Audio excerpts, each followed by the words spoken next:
Kondisi rumah tangga Celine Evangelista dan Stefan William dikabarkan kini telah membaik. Baru-baru ini terekam momen Celine Evangelista dan Stefan William menghabiskan waktu bersama anak-anak mereka.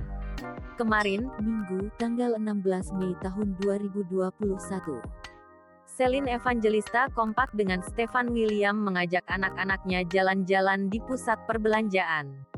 Stefan sempat terpergok menjemput anak dan istrinya di kediaman Celine yang baru. Sinyal Celine Evangelista dan Stefan William kembali bersatu untuk tinggal seatap kembali disorot. Kabar baik di dalam rumah tangga mereka pun berhembus. Mereka menemani para buah hatinya seperti yang teramati dari postingan Instastory baik di Instagram @celine_evangelista maupun @Stefan William minggu kemarin. Tak sungkan Celine Evangelista juga merekam kebersamaan yang terjadi antara sang suami dengan anak-anak.